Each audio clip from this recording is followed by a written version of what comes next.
Welcome back to my channel, Ramir Boulder. Sa gitna ng galit ng publiko laban sa korupsyon na nag-ugat sa mga iskandalong nauugnay sa flood control project, nagkakahalagan ng trilyong peso at sa patuloy na pagdurusa ng mga Pilipino mula sa paulit-ulit na baha, pagkawala ng buhay. Ang mga rally na ito ay hindi lamang isang protesta kundi isang makasaysayang sandigan ng sambayanang Pilipino. Ito ay isang malinaw na pagpili, hindi upang mag-alok ng madaling solusyon tulad ng pagpapalit ng liderato na maaaring magdulot lamang ng mas malalim na kaguluhan o paglipat ng kapangyarihan sa isa pang hindi handang kamay, kundi upang magtanim ng mga ugat ng tunay na pagbabago sa pamamagitan ng transparency at accountability.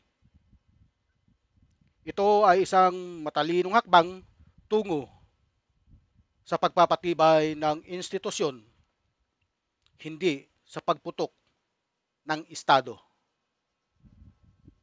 Talakayin po natin ang magaganap na rally sa November 30.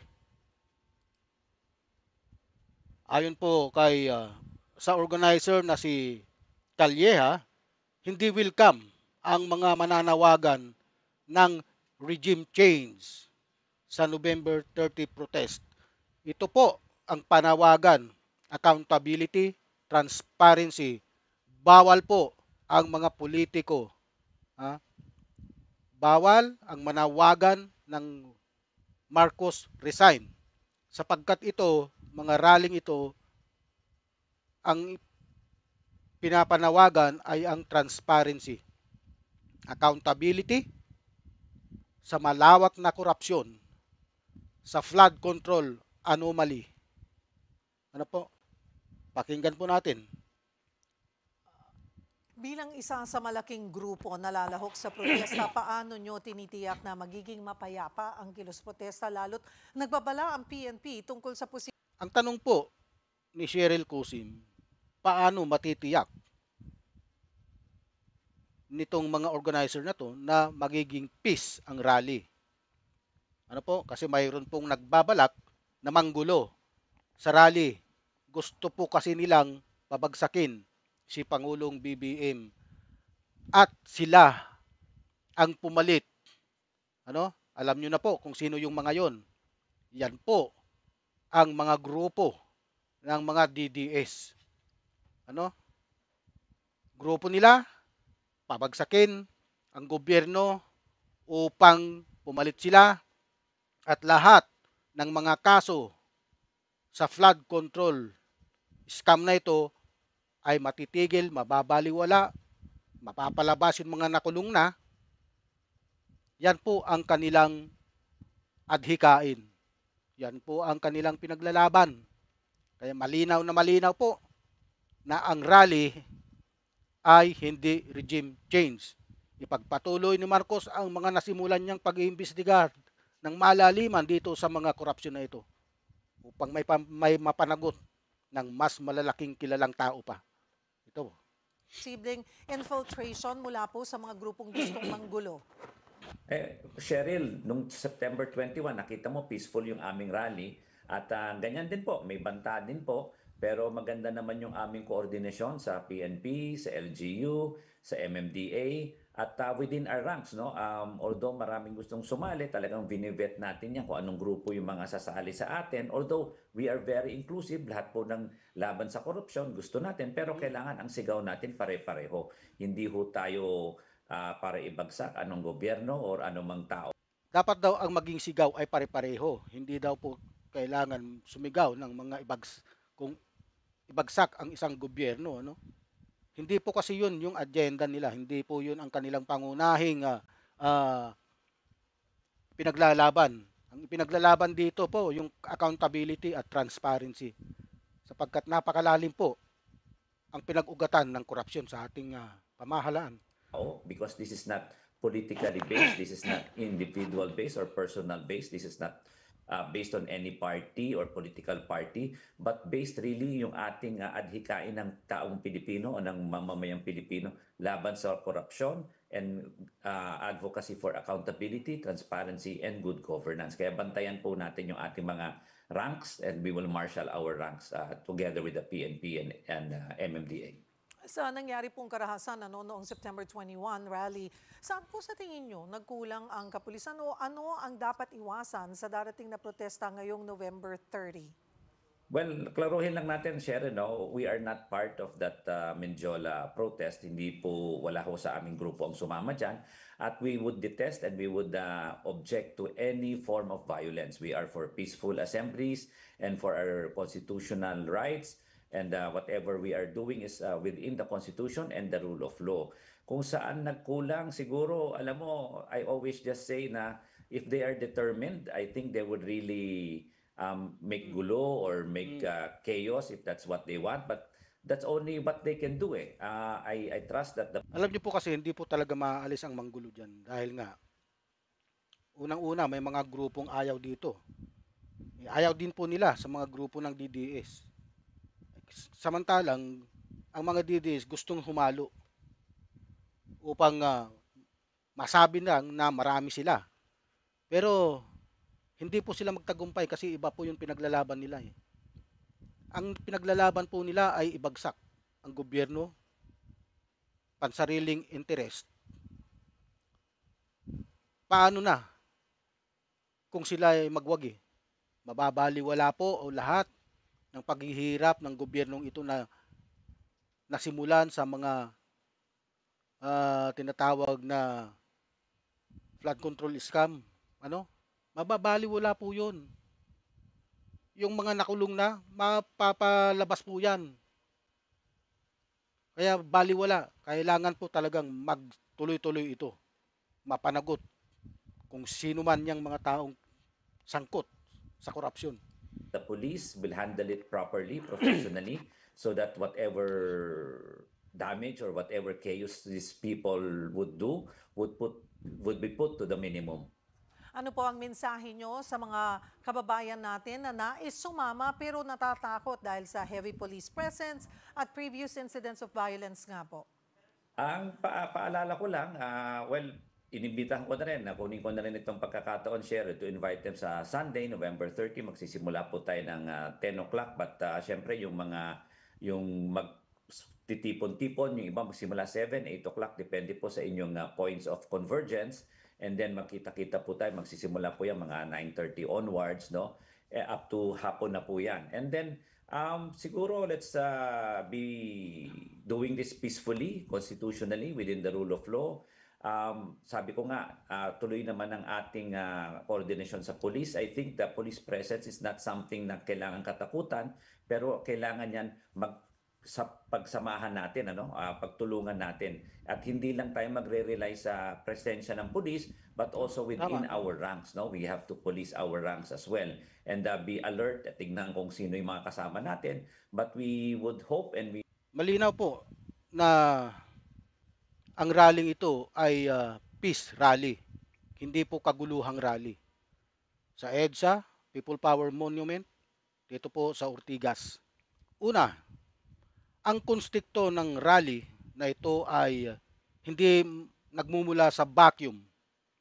Ito ay bahagi ng mas malawak na kilusan laban sa worst corruption scandal ng Philippine history, tulad ng paglalarawan ng mga opisyal ng simbahang Katoliko, tulad ng Caloocan Bishop Cardinal Pablo Virgilio David, ang trillion peso march na inorganisa ng trillion peso march movement sa pamumuno ng mga figure tulad ni Attorney Howard Calleja ng isang sambayanan ay nagsisimula sa isang misa sa EDSA Shrine sa alas 10 ng umaga at magpapatuloy sa People Power Monument kasabay ng simultaneous na mga aksyon sa ilang probensya, Bacolod, Cagayan de Oro, Cebu at iba pang mga lugar. Hindi ito tungkol sa pag-resign ng Pangulong Ferdinand Marcos Jr. o pag-install ng military transition, military junta, no? Mga ideya ng natahasang tinanggihan ng mga organizer upang maiwasan ang paulit-ulit na pattern ng elite capture sa politika. Sa halip, ito ay isang panawagan para sa accountability, transparency, and good governance na kinabibilangan ng pag-imbestiga sa mga anomalya sa infrastructure spending, restitution ng ninakaw na pondo at anti-dynasty law, freedom of information. Ayon kay Lieha mismo, kung papalitan mo lang ng mas kurap, wala ring mangyayari. Isang malinaw na pag-amin na ang problema ay hindi personal kundi sistematiko. Yan po ang mga paliwanag. Ang pangalawa, ang rally na ito ay naglalarawan ng isang maturasyon sa political na kamalayan ng mamamayan sa pagkakaiba ng mga nakaraang protesta na madalas na naugnay sa Austerplatz o block voting ng mga religious groups tulad ng Iglesia ni Cristo na kanilang naunang rally for transparency and better democracy noong Nobyembre 16, 17.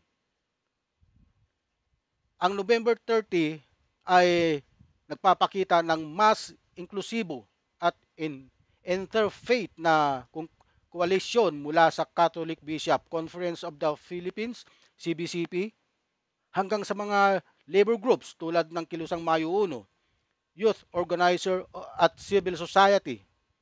Ano po? Ito ay nagpapatunay na ang Pilipino ay hindi na handang sa simplistikong change the guard na nag-iwan lamang ng mga dynasty tulad ng mga nakaupo ngayon. Marami po sa atin na pare-parehong apelyido, ano? Sinasabing may mga issue sa confidential fund at overpriced project. Sa halip, ito ay isang pagpatataguyod ng state of full transparency, ano po, kung saan bawat kontrata sa calamity fund ay dapat i-publish online. Independent audit ang magagawa ng regular na report at ang mga lokal na pamahalaan at epektibong komunidad ang magiging aktibong bantay. Patuloy po tayo.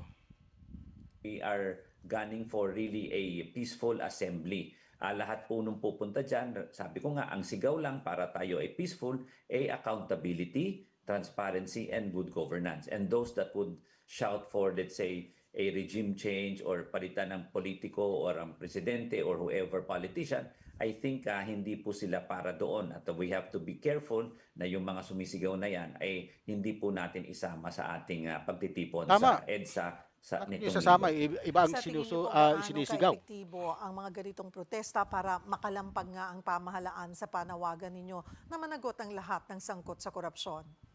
I think yung ating pagkalampag medyo okay na, Cheryl, pero alam mo ang Pilipino kasi yung kalampag nila ningas kugon kailangan tuloy-tuloy yung kalampag na. Marami po kasi sa mga nakaraang rally kaya hindi po nagtatagumpay kasi po mga ningas kugon. Ano? Nung panahon ni dating Pangulong Duterte, may mga rally din po noon, kaya lang ningas kugon. Oh. Sinabi po ng dating presidente na si Rodrigo Duterte na mayroon po talagang mga kurap sa loob ng DPWH, ano? Pero Ang pagkakaiba lang noon, nalaman nila na may mga proyekto ng multo, ghost project, nung panahon ni Digong, pero wala silang ginawang investigasyon. Inilabas nila sa publiko, pero walang investigasyong ganito na napakalalim na investigasyon. Binungkal upang lumabas ang katotohanan. Ngayon, nabungkal at naglabasan yung mga sangkot. Karamihan sa kanila, congressman, senador. Marami sa mga congressman, kung tawagin kontraktor. Congressman na kontraktor, ano? Ibawal po 'yun, pinagbabawal 'yun sa ating saligang batas. Pero binaliwala nila ang saligang batas, no? Ginawa nilang binastos nila ang ating saligang batas. Ano? Kaya kailangan na po talaga nilang managot, ha? Ang malalim na kahulugan ng rally na ito ay ang pagbabalik ng kapangyarihan sa taong bayan bilang tunay na may-ari ng gobyerno. Ito po 'yon.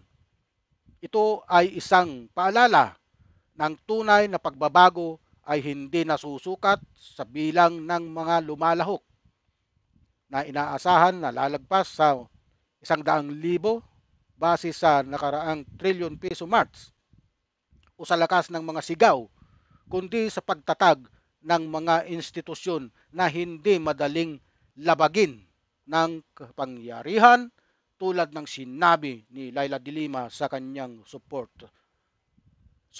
Ang aming espiritu ng kabayanihan ay mahalaga sa pagre-rebuild ng mga institusyon na baon sa kultura ng korupsyon. Kung magtagumpay ito, hindi lamang makakamit ang hustisya para sa mga biktima ng korupsyon, kundi magiging modelo rin ito para sa hinaharap. Isang Pilipinas kung saan ang bawat opisyal ay accountable sa publiko. Dapat po ganun. Natin. So, nakita natin na may nahuli na, may kaso nang na-file, pero alam natin na marami pang susunod. Alam mo, kung hindi natin kinalampag yan, baka mas matagal pa yan at baka walang nangyayari pa hanggang ngayon. So, as I said, although we are happy that meron ng mga kaso, nababagalan pa rin. So, that's why kailangan tuloy-tuloy yung kalampag natin. At alam mo, Sheryl, nakita na natin kahit sa House, yung si House Speaker, Congressman D. Siya po ang nangunguna sa anti-dynasty provision doon sa House. Tapos na-file na rin sa Senado yan. So hopefully, baka sa pagkakalampag natin na Sheryl, magkaroon ng anti-dynasty provision na sa ating batas. No? So yung pagkalampag nito, alam natin na it takes time. But tuloy-tuloy po tayo, hindi po tayo bibitaw para meron tayong reforma at pagbabago sa ating bansa. Speaking of, sabi nyo nga, tuloy-tuloy dapat ang pagkalampag. After November 30, meron na po bang susunod na peaceful rally na pinaplano? Wala pa naman for now, although alam mo, ang susunod nito next year, yung EDSA, yung sa February, no? So, hindi ko maaalis na baka magkaroon pa ng isa doon. But for now, wala pa naman. I'm sure after nitong activity na ito, magkakaroon ulit tayo ng... Alam niyo po, ito ay hindi katapusan ng laban, kundi simula ng isang panibagong EDSA. Hindi ng revolusyon, kundi ng reforma. Sama-sama tayong panindigan, hindi upang magpalit ng mukha, kundi upang baguhin ang sistema para sa susunod na henerasyon. Debriefing, mag-uusap-usap ulit ang mga organisasyon kasi ang dami pong organisasyon dito, Sheryl, more than 120 organizations. Biro nyo po, 120 organization ang lalahok sa rally. Napakalaking rally po niyan. Dito, from religious and all sectors, left, right, and center. Kaya kailangan po mapag-usapan po ito ulit. Pero hindi ko aalisin na baka magkaroon po ulit ng trillion peso march type part 3. At siguro naman titingnan natin, depende rin po yan sa mga magiging resulta in the next few months. At sa... Okay, inyo pong napakinggan ang rallying magaganap sa September 30. Ito po, rallying to ay hindi po matatapos hanggat may korap. Kaya po, sama-sama po tayong manindigan, ipaglaban ang tama. Ano po? Hindi pagpapalit ng mukha, kundi upang baguhin ang sistema para sa susunod na henerasyon. Marami pong salamat sa inyo. Huwag niyo pong kalimutang mag-like and subscribe sa aking channel, Ramir Boulder, pati na rin po sa aking Facebook page. Salamat po.